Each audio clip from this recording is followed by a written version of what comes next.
All right, guys, major change since we last looked at it. Last night I said that we'd get some parts off the floor, and that we did. I went ahead and put the roof on, so it just got these clamps here and here that hold it on. I'm missing the center one, but it's pretty well locked on. I put some clips here on the side and then the bolts across the top. And then of course this piece has always been latched on, but I also put the bed on, which is your 4 main bolts here, and then you've got your 2 pieces on the side. Also went ahead and put the bedside on. It's got 3 bolts that run here, and then of course these down the side. I was missing 2, so I had to improvise. I went ahead and put this front on. So I got it all cleaned up, got it bolted on. You've got 2 bolts here. You got your 4 bolts in the front here, 2 right there, then 2 down here. And then you got your 2 right here. Like I said, I got this side of the door on. I also put the windshield on. Of course, that ain't nothing, it just snaps on. And I got the bedsides on. Took it for a little spin just now. It's running really good. So one of the last things I got to do is put this front bumper back on, wire the winch back up, finish getting around to the wiring on the cooling fan. But I also put some LED lighting in the front. Got rid of the old incandescent bulbs and put the LEDs. It's gonna look great. It'll help out on the trail. As you can see, everything on there is working. Seats are in. She's real close, boys. All that's left now is finish up building the snorkel kit, finish repairing this door and putting it on, and like I said, get that bumper. But we're real close. She's looking great. So let's keep going. All right, guys, got her back inside. I got this front bumper mounted on. It's pretty simple. These 2 bolts here, the one on the top, and then you've got your 2 bolts here, and that is all. Of course, the other side too, but that is all that holds that front bumper on. I went ahead and mounted the winch. It just has 4 bolts up underneath the plate here that's holding it on. I ran the wires through the side and then up through the tray. I drilled me a hole right there. Came in, hooked to the relay. Then I drilled a hole in the bottom. Ran it down through the side, and with the rest of the cabling for the side-by-side that goes down in the rail, runs underneath the floorboard here, and of course comes up into the battery. So also got the fan wired up, so when you turn it on, here it automatically kicks on. If you'd want it off, just got this button here, turns it off. Then I also got the winch wired up. As you can hear, it's working good. Good, tighten it back up there. There you go. So now I'm trying to get this driver's side door straightened out. I think what had happened is the previous owner may have left the door not latched correctly, and it had flung open, and as you can see, it's broke this edge off. So I'm going to try to get this bent back into place, shape it around to some heat. It's all aluminum. Shape it up. See, I made this little bracket.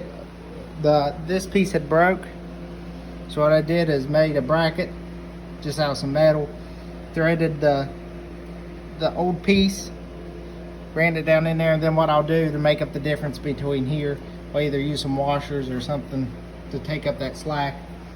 But we've got to get this piece bent out, and then I got to get this piece laying down and flat up against. So we'll be doing some heating and body work on it, and then I'll have to make a trip to the store and get everything to do the snorkel. But after that, I just need to come back up front and do the alignment, take a measurement from the frame out to the wheel, and I've actually got this thing sold. So we'll try to get this delivery done and move on to the next project. Alright guys, it's put back together, giving it a little test run. I went ahead and put this new axle in the front right. It seemed like it was leaking a little bit. ended up having to take the passenger side door off because I broke the driver's side door trying to line it out. But this is sold. I did buy the guy a new set of doors because I told him it was going to have a set of doors. But I wanted to go ahead and give you a little video of it going down the road. So it's running pretty good. I can't complain. It sounds awesome. Hope the guy enjoys it.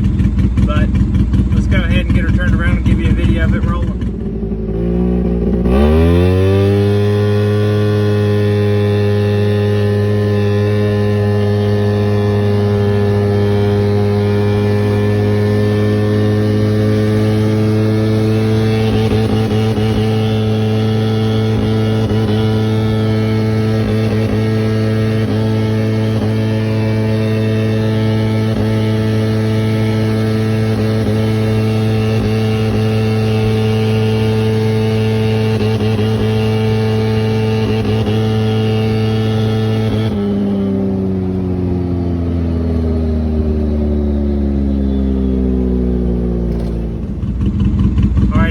She governs out at 60, starts missing. That's about all she'll do. That's all I can get her up to. But it's running pretty good. Acceleration up there is pretty hard.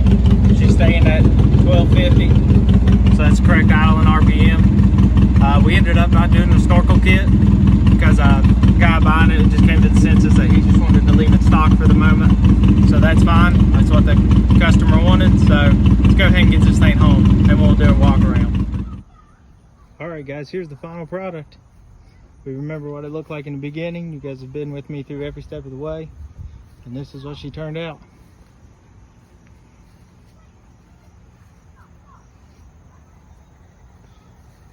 So as you see in the thumbnail picture, I try to put a side-by-side photo of how it looked when I got it to how it looks now. Completely different. So I wanted to go through with you guys and what all that I ended up doing to it. So the entire build cost for this was parts and all was $1,184. So if you're looking to buy a RZR 800 and it needs a lot of work, but the engine and everything's fine, that's about what it'll cost it for you to totally redo it.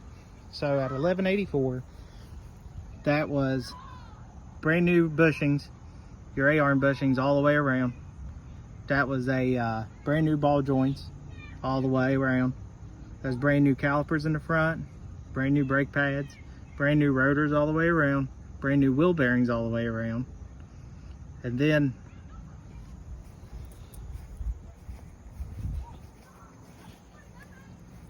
come back to the back here, it was all brand new fluids.